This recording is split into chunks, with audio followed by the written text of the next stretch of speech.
영화나 드라마를 흥미있게 만드는 요소 중에 하나가 있는데 그것은 뭐냐면 배신입니다. 배신자가 나와야 드라마나 영화가 흥미진진합니다. 또 우리가 감정이 이렇게 이입이 되고 또 분노가 오르기도 하고 이렇습니다. 그래서 영화나 드라마에는 꼭 이렇게 좀 배신자들이 등장을 하죠. 근데 실제로는 영화나 드라마 속에서 보면 재미있는 요소이긴 하지만 실제로 배신을 당하면 어떨까요?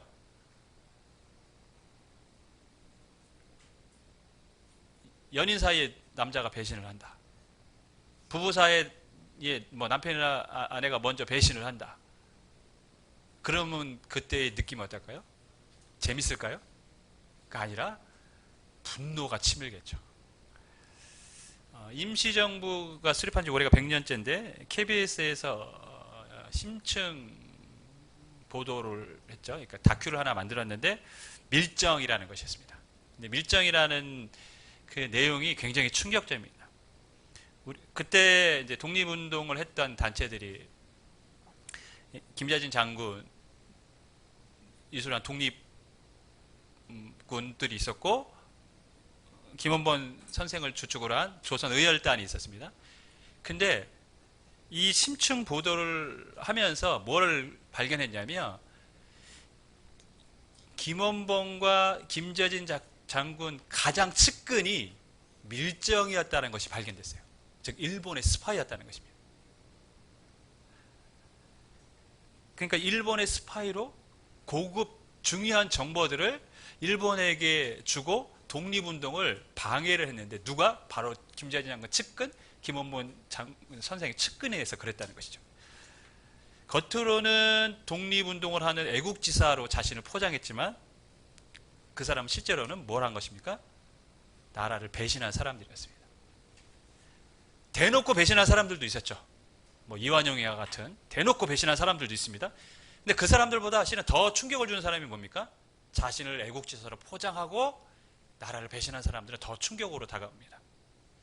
만약에 김자진 장군과 김원본 선생이 그 사람들이 밀정이라는 것을 알았다면 얼마나 충격적이었겠습니까? 뒤늦게 발견된 거죠. 일본의 자료를 통해서. 믿었던 사람에게 배신을 당한다는 것은 엄청난 충격이 있습니다. 그죠? 고통이 있습니다. 그래서 그 배신자에 대한 처단은 항상 뭐합니까? 단호한 것을 우리가 보게 됩니다.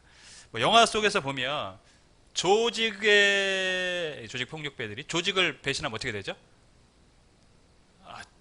굉장히 중한 처벌을 받습니다.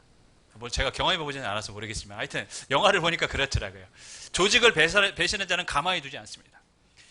사우디나 이란 같은 이슬람 원리주의들, 아주 철저하게 이슬람을 지키는 나라에서는 배교, 신앙을 배신하면 어떻게 됩니까? 그 사람들은 사형입니다. 그렇다면 기독교 신앙을 배신하면 어떻게 될까요? 실은 오늘 본문의 주제입니다. 기독교의 신앙을 배신했을 때 어떻게 되는가? 실은 우리는 굉장히 이 부분에 대해서 대수롭지 않게 생각하는 경향들이 있어요. 한국교회 성도들은. 그러나 히브리서 6장에서는 이 부분을 굉장히 중요하고 엄격하고 우리에게 심각한 경고의 말씀을 하고 있다는 사실에 대해서 우리가 오늘 좀 이 말씀에 주의를 기울여야 될 것 같습니다. 5장의 내용을 보면 마지막에 이런 얘기를 하죠. 너희가 믿은 연수가 오래되었는데 여전히 뭐라고요? 선생이 되어야 될 그 정도 연수인데 여전히 어린아이와 같다. 그래서 내가 답답하다. 뭔가 설명을 하려고 해도 너희가 알아듣지 못하니까 너무 답답하다. 왜냐하면 너희가 말씀을 너무 모른다는 것이죠. 말씀을 모르고 깨닫지를 못하기 때문에 성장하지 못했고 그래서 너희 믿음이 지금 흔들리는 거 아니냐. 너희 신앙은 지금 무슨 단계라고요? 믿음의 초보에 불과하다. 이런 얘기를 했습니다. 그러면서 6장을 딱 시작하니까 그러므로 뭘 하라고요? 우리가 그리스도의 초보를 버려야 된다는 거예요.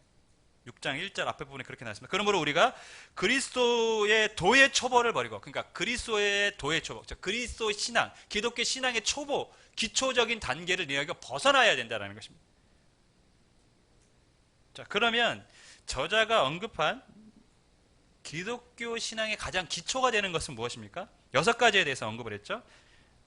첫 번째가 죽은 행실을 회개함과 하나님께 대한 신앙, 이게 한 쌍으로 되어 있는 것입니다. 죽은 행실을 회개하는 것, 우리의 과거의 잘못된 행실을 회개하고, 그리고 뭐 하는 겁니까? 하나님께 대한 신앙이라는 것이죠. 근데 이것은 실은 동전의 양면과도 같아요. 여러분, 회개한다라는 것은 뭐죠? 우리의 과거에 잘못된 것을 바꿔서 하나님께로 돌아갔다는 게 회개입니다. 그렇기 때문에 회개하는 자에게는 반드시 뭐가 있습니까? 하나님께 대한 믿음, 신앙이 있는 거예요. 그러니까 믿음과 회개, 삶은 구분이 안 되는 것입니다. 분리가 안 되는 거예요. 믿음이 있는 사람은 삶이 동일하게 나타나는 것입니다. 동전의 양면에 500원짜리 주화가 있는데 500원짜리 앞에 숫자가 있고 뒤에는 학이 나와야 되잖아요. 그죠? 뒤에 아무것도 없으면 그건 뭡니까? 그건 진짜입니까? 가짜입니까? 그건 가짜죠. 그건 가짜입니다. 신앙은 하나님께 대한 신앙이 있고 반드시 그에 따른 우리의 삶의 변화가 나타나는 거예요. 그런데 우리의 삶이 없다? 그럼 우리의 신앙은 진짜인지 가짜인지 모르는 것입니다. 신앙과 삶은 분리될 수가 없습니다. 두 번째 쌍을 이루는 것이 뭐냐면 세례와 안수에 대한 가르침이죠. 세례들과 안수와 죽은 자와 부활과 영원한 심판에 대한 교훈, 이 교훈이 실은 다 걸려 있는 겁니다. 무슨 말이냐면 세례와 안수에 대한 교훈, 죽은 자의 부활과 영원한 심판에 대한 교훈. 세례란 뭐죠? 죄를 씻고 하나님의 자녀가 되었다는 의식, 표식입니다. 그래서 초대교회 성도들은 교회에 들어오면 내가 예수님을 믿습니다라는 믿음의 고백으로 뭘 받습니까? 세례를 받습니다. 그러니까 세례를 통해서 교회의 일원이 되었고 내가 그리스도를 믿는다는 하나님의 자녀가 되었다는 고백이기도 합니다. 우리 시대에 세례 받는 거랑 그들이 세례 받는 거는 그래서 좀 차이가 있죠. 왜냐하면 그들은 세례를 받았다는 것은 내가 이제 하나님의 자녀가 되었다는 나의 고백과 동시에 사람들과 하나님 앞에서 그것을 인정한 것입니다. 근데 그 인정은 또한 무엇을 담보합니까? 무엇을 책임을 져야 됩니까? 내가 이제는 노마나 다른 사람들의 박해에도 불구하고 하나님을 온전히 믿겠다는 것을 실은 약속한 것이기도 합니다. 그러니까 쉽게 세례를 받을 수 없었다는 것이죠. 안수는 뭡니까? 초대교회의 직분자들을 세울 때 안수를 했습니다. 안수를 하는 이유는 성령의 역사가 있어서 그들이 하나님의 능력으로 그 일을 감당하기를 원했기 때문에 안수를 한 것이죠. 그러니까 세례와 안수는 어떤 면에서 보면 굉장히 영적인 부분이에요. 하나님과 교통하는 것, 하나님이 함께하는 그런 의식이라는 것이죠. 그런 가르침을 너희가 받았다는 것입니다. 세 번째 쌍을 이루는 것은 죽은 자의 부활과 영원한 심판. 이거는 뭐 기독교의 가장 뭡니까? 핵심적인 가르침이고 또 우리가 신앙생활하는 목적이기도 합니다. 죽고 끝나는 것이 아니라 우리가 부활합니다. 할렐루야. 우리가 다 부활합니다. 그리고 그 영원한 심판대 앞에서 다 서게 될 텐데 그 영원한 심판에 예수님을 믿는 사람들은 천국에 가게 될 줄 믿습니다. 그것이 기독교 신앙입니다. 여러분, 초대교회 당시에는 이런 교리들이 실은 체계화되지 않았어요. 이단들이 막 난립을 합니다. 지금도 마찬가지지만 예수님이 사람이지 신은 아니었다 이렇게 막 주장하는 사람들도 있었어요. 또 어떤 사람들은 예수님은 신이었지 사람은 아니었어 이렇게 주장하는 사람들도 있습니다. 또 구원을 얻기 위해서는 율법을 지켜야 돼 라고 하는 유대교 그리스도인들도 있었어요. 그렇게 주장하는 사람들도. 그러니까 여러 가지 신앙들이 막 체계화되지 않으니까 난립하고 그 성도들은 어떻습니까? 어느 지역에서 이 사람이 이것을 주장하면 거기에 막 휩쓸려 가는 거예요. 그 지역 사람들은. 또 이쪽 지역에서 예수님은 신이 아니고 단지 인간이라고 말하고 하면 그 지역 사람들은 또 그렇게 막 휩쓸려 가는 거죠. 그러다 보니까 신앙이 체계화되지 않습니다. 혼동이 되는 것이죠. 그래서 교회가 한 게 뭐냐? 사도들이 가르쳤던 것들을 근거로 해서 신앙을 체계화시킵니다. 하나씩. 그리고 그것을 압축을 합니다. 그것이 우리가 말하는 신경이라는 거예요. 사도신경도 그 중에 하나입니다. 그래서 사도신경을 보면 기독교 신앙의 가장 기본이 되는 것들을 우리가 고백하도록 하겠습니다. 굉장히 중요한 것이죠. 신앙의 기본을 아는 것 굉장히 중요합니다. 그래야 우리가 흔들리지가 않습니다. 아니, 기독교 신앙이 무엇인지를 알고 바르게 신앙생활을 할 수가 있습니다. 근데 지금 6가지 신앙의 기초에 대해서 말하고 있고 너희가 이미 그것은 뭐하고 있다고요? 알고 있다라는 것이죠. 하지만 오늘 저자가 말하고 싶은 건 뭡니까? 너희가 거기에 머물러 있어서는 안 된다는 거죠. 그 신앙 안에 있어서는 그 정도 수준에 머물러서는 안 된다는 것입니다. 그래서 제가 실은 굉장히 고민을 많이 합니다. 이 히브리서를 공부하면서 과연 우리는 지금 이 신앙의 단계에서 더 나아가기 위해서 무엇을 해야 되는가? 기초 교리를 우리가 한 5주짜리를 합니다. 그리고 여러분에게 제가 전체적으로는 기독교 교리에 대해서 강의를 한 적도 있어요. 근데 이것을 보면서 제가 또 하나 생각한다면 다음 과정은 소요리 문답을 할 것입니다. 이 소요리 문답은 기독교의 가장 기본이 되는 교리들이죠. 그것에 대해서 할 텐데 이것은 지원자에 한해서만 하겠습니다. 할 것입니다. 그리고 이 과정이 지나가면 성경의 흐름에 대해서 할 것입니다. 성경을 어떤 식으로 우리가 읽어야 하는지. 그리고 난 다음에 성경을 이제 좀 더 자세히 들어가서 하는 과정을 밟을 것입니다. 언제까지 우리가 신앙의 초보에 머물러 있겠습니까? 실은 그것을 벗어나야 된다고, 신앙의 더 깊은 곳으로 나아가야 된다고 우리에게 권면을 합니다. 그래서 내년에는 좀 더 체계적으로 신앙을 공부할 수 있는 시간을 확보할 것이고, 또 지원자들에 한해서 토요일 문답 과정을 하고 성경의 기초 흐름에 대해서 가르치고 배울 수 있도록 해서 우리가 이 신앙의 기초를 벗어나 더 깊은 믿음의 자리로 나아갈 수 있게 되기를 주님의 이름으로 간절히 또 되기를 바라고, 여러분도 그런 열심히 있기를 주님의 이름으로 부탁을 드리겠습니다. 자, 그러면 흔들리는 성도들에게 뭐라고 했냐? 너희는 이제 신앙의 초보를 버리고 완전한 곳으로 나아가야 된다. 그러고 난 다음에 한 말이 뭐냐면 배교에 대한 위험성에 대해서 경고를 하고 있습니다. 6절 말씀 우리 같이 읽습니다. 시작.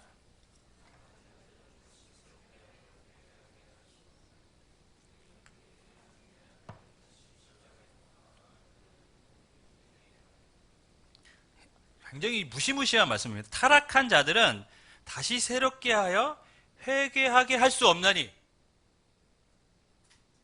다시 새롭게 하여 회개하게 할 수 없다? 다시 회개할 수 없다? 회개할 기회가 주어지지 않는다? 그 말은 다른 말로 하면 다시 용서받을 기회가 없다. 이런 말이죠. 그 이유에 대해서는 뭐라고 얘기합니까? 이는 그들이 하나님의 아들을 다시 십자가에 못 박아 드러내놓고 욕되게 함이라. 그러니까 배교, 신앙을 떠나고 버린 것은 뭡니까? 예수님을 다시 십자가에 못 박게 하는 것이고 그 십자가를 욕되게 하는 것이라는 것입니다. 그렇기 때문에 신앙을 떠나는 것은 다시 회개할 수 없다라고 경고의 말씀을 주고 있어요. 우리는 여기서 이제 충격을 받습니다. 왜냐하면 지금까지 우리가 받아온 기독교 교리와는 다른 이야기를 하고 있어요. 그죠? 여러분, 용서받지 못할 죄가 있을까요? 용서받지 못할 죄는 있습니까? 이제 성경에는 용서받지 못할 죄에 대해서 예수님이 친히 언급을 하셨습니다. 마태복음 12장 31절을 보면 한번 찾아볼까요? 마태복음 12장 31절.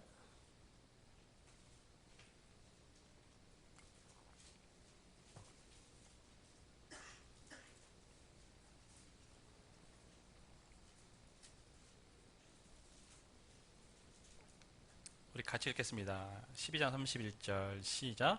그러므로 내가 너희에게 이르노니 사람에 대한 모든 죄와 모독은 사하심을 얻되 성령을 모독하는 것은 사하심을 얻지 못하겠고. 그러니까 예수님이 친히 사람에게 대한 모든 죄는 용서받을 수 있지만 성령을 모독한 것은 용서받을 수 없다 그러니까 용서받을 수 없는 죄에 대해서 언급을 하셨어요. 그것이 뭡니까? 성령을 모독하는 겁니다. 자, 그럼 여기서 이제 질문을 합니다. 배교, 신앙을 떠나는 것은 성령을 모독한 것입니까? 이게 굉장히 이제 곤란해지기 시작합니다. 본문에서, 그러니까 예수님이 용서받지 못할 성령을 모독하는 죄는 무엇이냐면, 고의적으로 예수님이 하나님의 아들이시며 그 예수님이 행하신 능력이 성령의 역사라는 것이 분명함에도 불구하고 고의적으로, 의도적으로, 계속적으로 그것을 부인하는 겁니다. 결국에는 뭡니까? 예수님을 믿지 않는 것, 받아들이지 않는 것, 그것이 성령을 모독했다는 것입니다.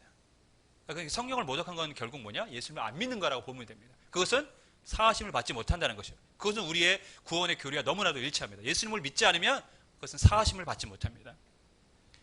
그런데 우리가 아는 그 또 다른 교리가 있어요. 그 교리가 뭐냐면 견인이라는 걸 들어보셨죠? 견인이 뭐죠? 차가 망가지면 무슨 차가 옵니까?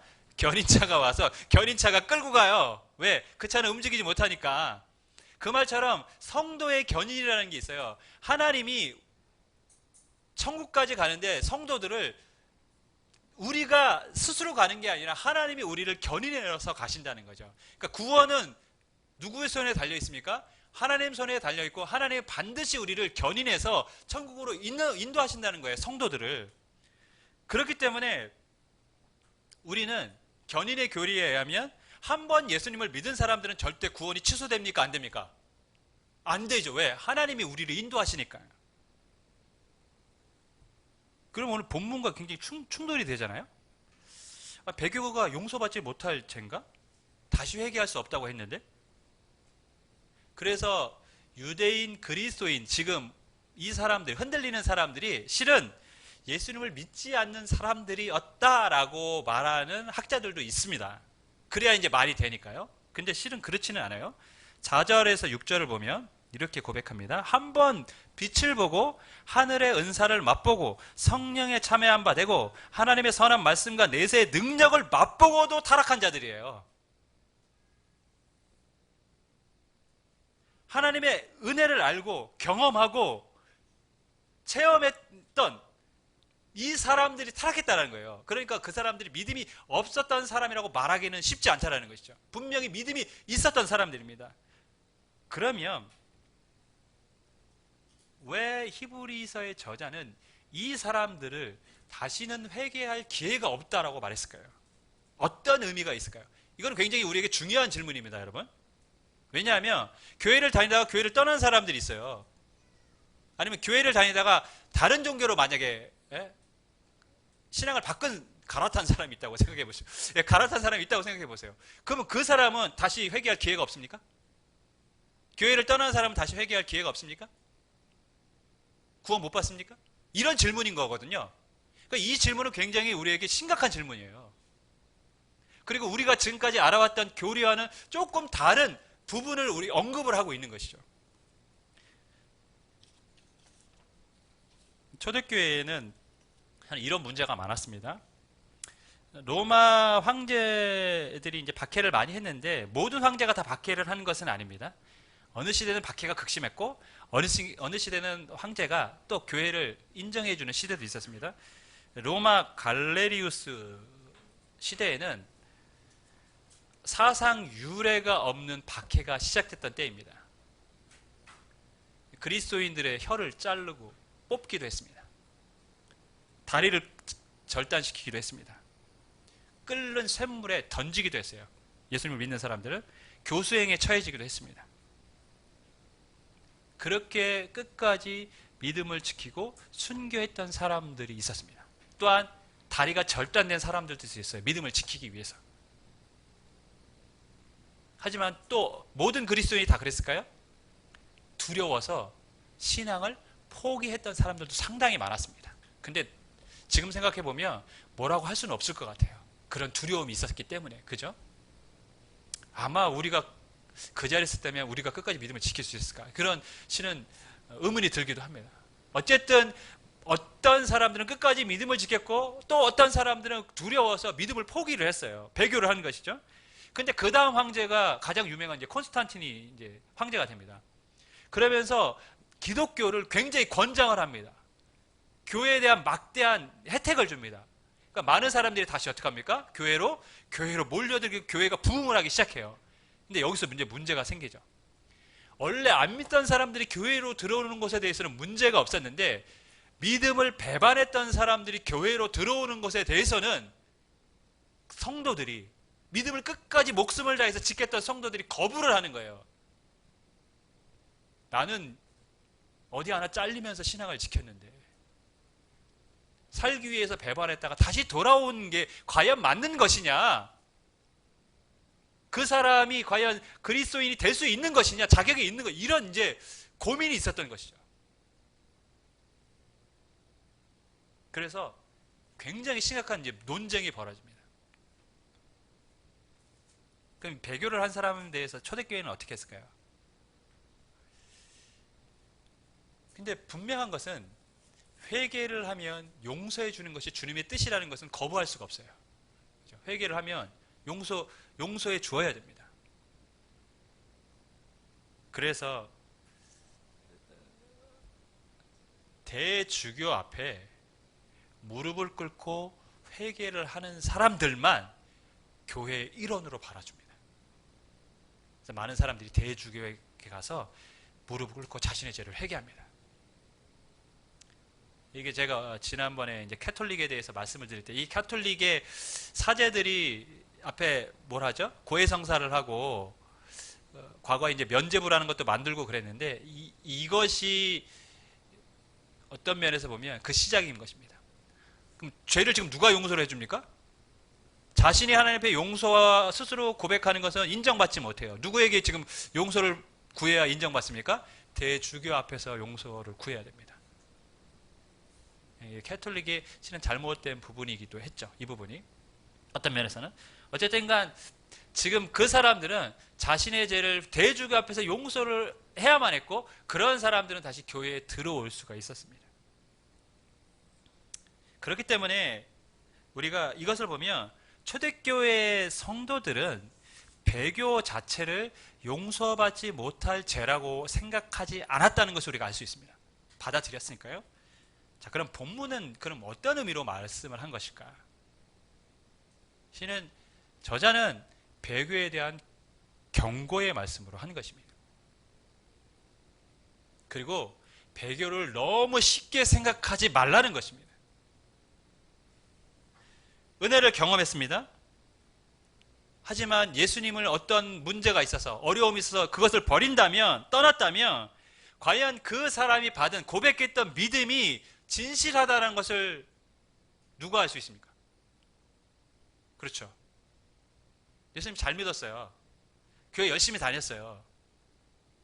그런데 어느 날 어떤 교회에 문제가 생기니까 교회를 떠나고, 어떤 사람들은 나 이제 뭐 다른 종교인 불교 갈 거 하고 불교 가버렸어요.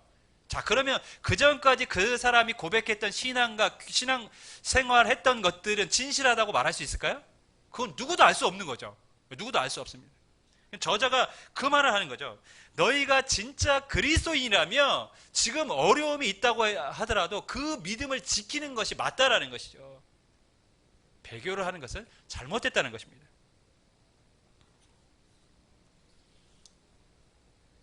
여러분,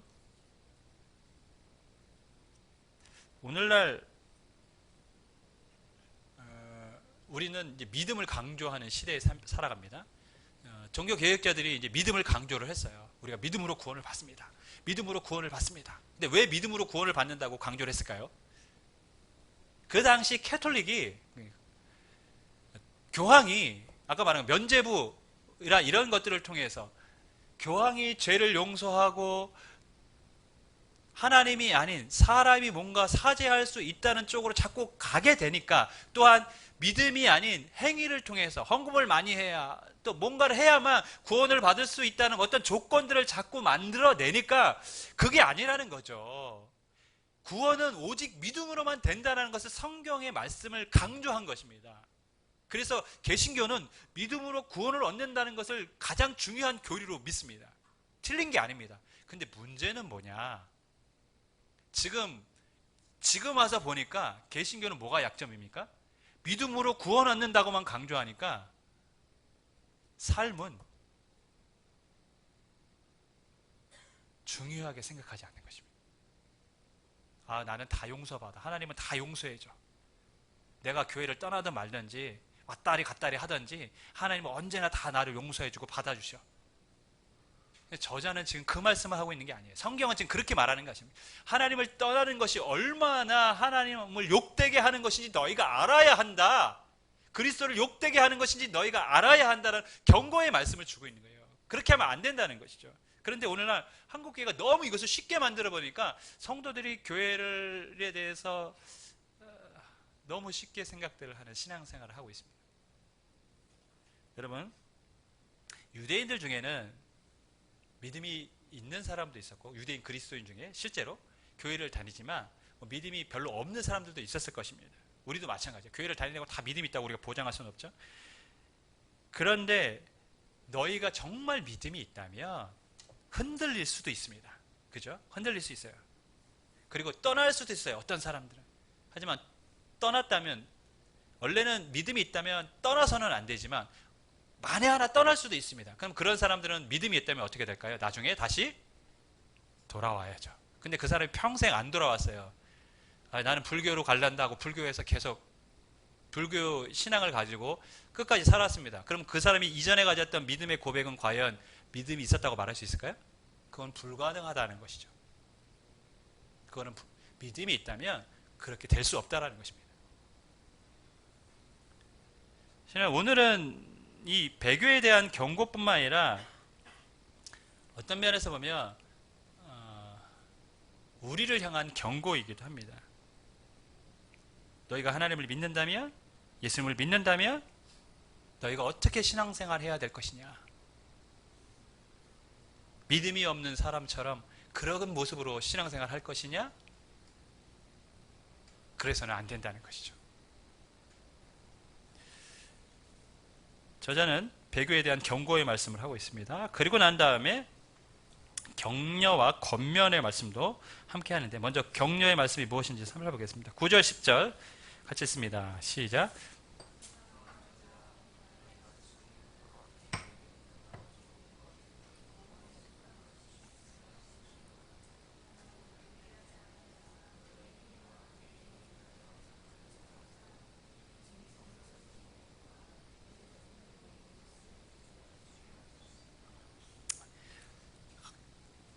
아주 준엄한 경고의 말씀, 다시는 회개할 수 없다, 이런 준엄한 말씀을 하고 있습니다. 그러고 난 다음에 그것을 끝난 게 아니라 이제 격려하죠. 사랑하는 자들아. 논조가 바뀌었어요. 그죠? 막 뭐라고 한 것 같은데 갑자기 사랑하는 자들아. 우리가 이같이 말하나, 내가 너희에게 이렇게 말했지만, 그러나 너희는 누구냐? 너희에게는 이보다 더 좋은 것, 곧 구원에 속한 것이 있음을 확신하느라. 무슨 말입니까? 내가 이렇게 말했지만 나는 너희가 하나님께 속해 있고 구원받을 백성이라는 것을 알고 있다. 이렇게 말하는 것이죠. 격려해 주시는 것이죠. 너희는 구원받을 자들이다. 난 그렇게 알고 있다. 그러니까 뭐 하라는 것입니까? 흔들려서는 안 된다. 그리고 나서 하나님이 지금까지 너희들이 섬겨왔던 모든 것들을 알고 계시고 지금도 그렇게 하고 있는 거 알고 계신다. 과거에 했던 거 지금도 하고 있는 거. 즉 무슨 말이냐면 초대교회 성도들은 복음 전도자들이 오면 영접을 했습니다. 또 가난한 사람들을 자신들의 것으로 대접하고 섬기는 일에 적극적이었습니다. 너희가 그렇게 했다라는 거 이미 하나님이 다 알고 계신다. 하나님 잊지 않고 계신다. 너희에게 믿음이 있고 그렇게 섬김이 있었다는 거 하나님이 알고 계신다. 그러면서 그들을 또한 칭찬을 해줍니다. 우리가 가끔이 아니라 자주 매일 자녀들을 책망할 때가 있습니다. 그죠? 오늘도 주일인데 오전에 욕을 한번 먹고 시작을 했습니다. 하지만 욕만 하고 이게 책망만 하지도 않습니다. 하는 게 아니라 격려할 때도 있어요.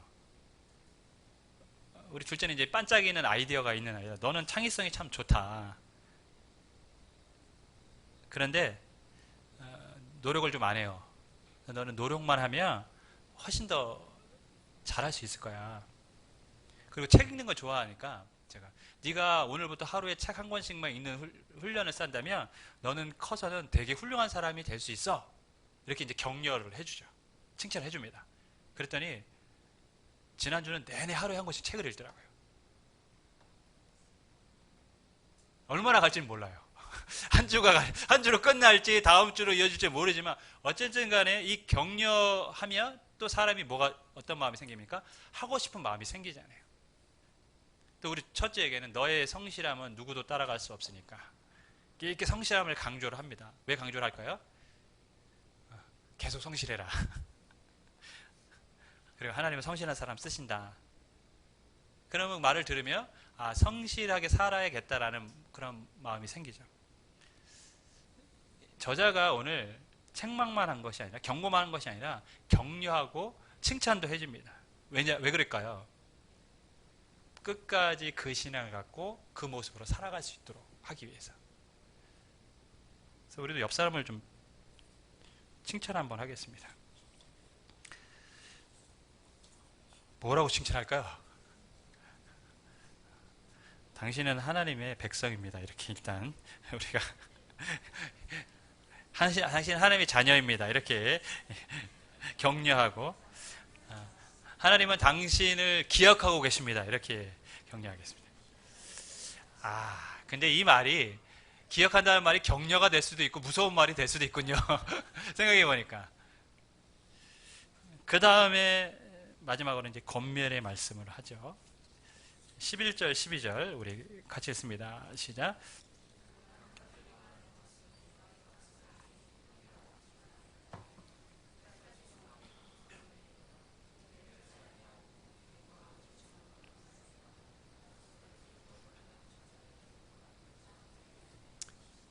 우리가 간절히 원하는 것. 지금 내가 정말 지금까지 이렇게 말을 많이 하고 한 이유가 있는데, 그것이 뭐냐? 내가 간절히 원하는 것이 있는데,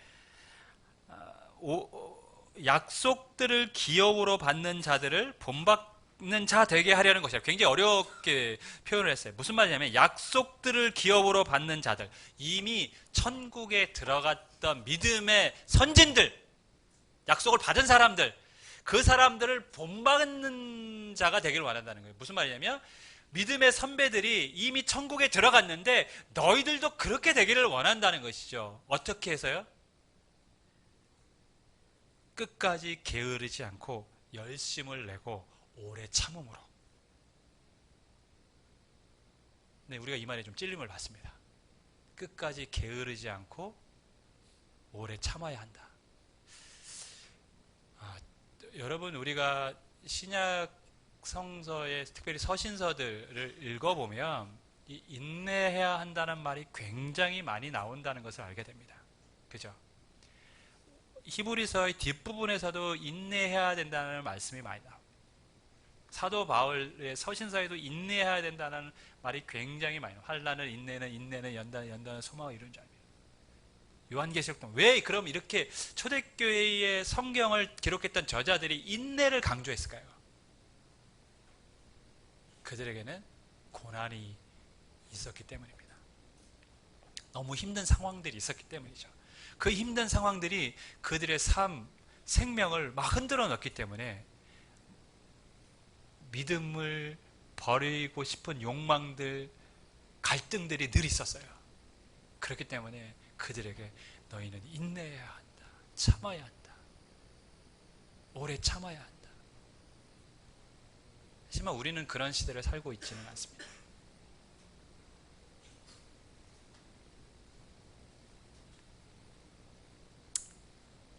그럼에도 불구하고 그 시대 사람들보다 우리가 믿음 안에 살지 못한다는 것은 어쩌면 하나님 앞에 섰을 때 핑계할 수 없는 우리의 모습이 될 거라고 생각됩니다. 또 성실하게 부지런하게 너희가 끝까지 신앙생활 하라고 이제 권면하죠. 우리는 이 부분에 대해서도 집중을 해야 됩니다. 그리스도인들은 남들보다 더 성실해야 돼요. 그죠? 왜 그렇습니까? 남들 안 나오는 주일 예배 나와야 되잖아요. 어떤 사람들은 수요예배도 나오고 금요예배도 나오고 남들보다 더 많은 시간 투자해야 됩니다. 봉사도 해야 돼요. 토요일 와서 청소하시는 분들도 계세요.